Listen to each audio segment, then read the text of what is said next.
அந்த படத்தில் வந்து ஆக்சுவலாக வேற ஹீரோயின் இருந்தாங்க. லாஸ்ட் மினிட் தான் ரம்பா என்ட்ரி. அப்போ ரம்பா வந்து கிட்டத்தட்ட தமிழுக்கு நியூ ஃபேஸ். ஒரிஜினலாக படத்தில் அந்த சாங் சுச்சுவேஷனே கிடையாது. ஒரிஜினல் படத்தில் சாங் சுச்சுவேஷன், இந்த அழகிலையில் சாங் சுச்சுவேஷனே கிடையாது. But Rambha new face. First படத்து சாங்லேயே வந்து ஏன்னா லவ் ஸ்டோரி வேறு, அது ஹீரோயின் மேலே ஆடியன்ஸ்க்கு இன்வால்மெண்ட் வரணுங்கிறதுக்காக ஃபர்ஸ்ட் சீன்லேயே வந்து ஒரு சாங்கில் இன்ட்ரடியூஸ் பண்ணலான்ட்டு கிரியேட் பண்ண சுச்சுவேஷன் தான் அது.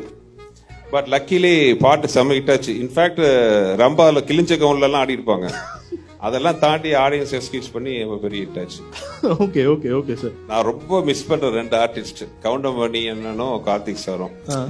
அதாவது எங்களோட அவங்க கூட ஒர்க் பண்ணது வந்து என்னோட கோல்டன் பீரியட் நான் சொல்லுவேன். அது ஒன்று. ஆக்சுவலாக அந்த இது பர்டிகுலராக அந்த கவுண்டமணினா நக்மா சாங் என்னன்னா,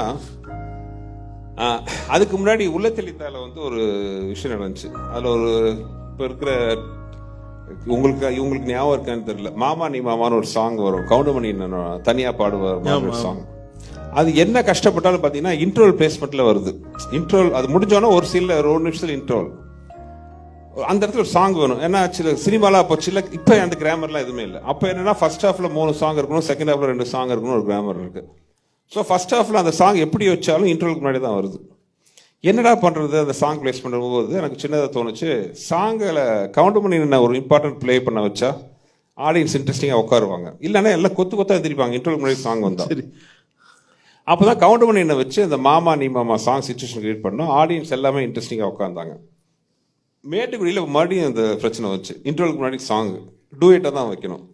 என்ன பண்ணலான்னு பார்க்கும்போது ஓகே சாங் நடுவில் மணியன் கரெக்டாக பல்லவி ஆரம்பிச்சா எந்திரிக்கிற இடத்துல லேலக்குன்னு வந்துடுவார்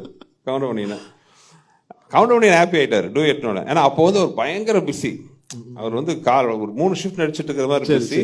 கோவால ஷூட்டிங் ஜாலியாக கிளம்பி வந்துட்டாரு. சாங்கில் நடந்த விட சாங் பின்னாடி அந்த கூத்தெல்லாம் பயங்கரமா இருக்கு. நைட் நாங்கள் வந்து அங்கே டிஸ்கோத்திக்கு போன போது நானும் கார்த்திக் சார் போது கவுண்டமணின்னு வந்துட்டார் லுங்கி போட்டுட்டு. ஆனால் என்னென்ன லுங்கியோட வரீங்க, ஆனால் விடுப்பா இங்கே அவங்களுக்கு ஏதோ நம்ம ட்ரெஸ் நினச்சிக்கோங்கப்பா அப்படின்னு வந்துட்டார். அவர் ஜாலியாக வந்துட்டாரு. அவர் சாங் முடிச்சாலும் இருக்கிறேன்னாரு. இல்லைப்பா ஏதாச்சும் உனக்கு தோணும் வேணா நான் முடிச்சு கொடுத்துட்டு போறேன் அப்படின்னாரு. பட் நக்மா தான் ஷாக் ஆயிட்டாங்க. பார்த்தா கவுண்டமணி இந்த மைக்கேல் ஜாக்சன் டிஸ்டர்ப் பண்ணுவோம். Goundamani what is doing, is going to dance with you, what with me. But பயங்கரமா என்ஜாய் பண்ணாங்க. பட் இந்த பாருங்க இத்தனை வருஷம் ஆகி வந்து இதை வந்து ஒரு நம்ம சந்தோஷமா பாக்குறோம்னா கண்டிப்பா. இப்ப ஆண்டவன் சொல்றான் அருணாச்சலம் செய்யறான், ரஜினி சார் சொல்றாரு. அந்த இடத்துல பாத்தீங்கன்னா கையில் ஒரு குச்சி வச்சிருப்பாரு. லொகேஷன்ல 2 பேர் கூட ஒர்க் பண்றதுல இருக்கிற சவால். ரஜினி சார் வந்து இன்ஸ்டன்டா ஏதாவது சொல்லிட்டே இருப்பார். அதை வந்து டைரக்டா நம்ம நிறைவேற்றணும். அந்த லொக்கேஷன்ல யூனிட்ல ஒருத்தர் வந்து சும்மா குச்சி தட்டும்போது கான்கிரீட்ல குச்சி பவுன்ஸ் ஆச்சு. அது வரைக்கும் அந்த சீன்ல கையில குச்சிங்கிறதே இல்லை. அதை பார்த்தோன்னே டக்குன்னு அவர் என்ன பண்றாரு, அதை பிடிச்சி சுதர் நல்லா இருக்கு நான் ஒன்று பண்றேன், இந்த குச்சி பாருங்க தட்டி இந்த கையில கேட்ச் பண்றேன்.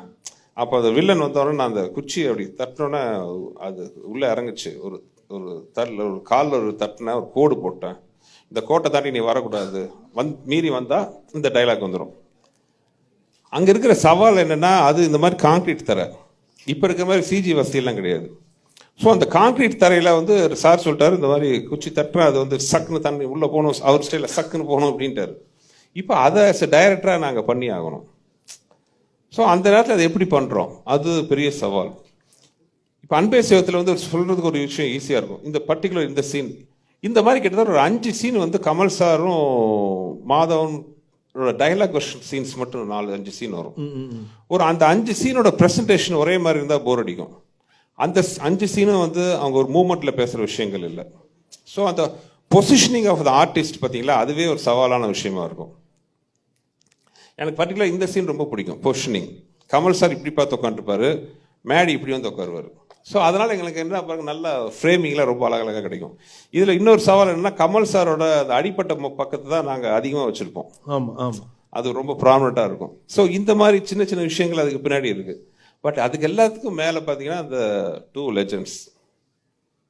ஆக்சுவலாக அந்த படத்தில் நான் உண்மையை சொன்னா வந்து ஒரு டைரக்டராக இருந்தேங்கிறத விட ஒரு மாணவராக இருந்தேங்கிறது தான் முக்கியம், அதிகம்னு சொல்லுவேன்.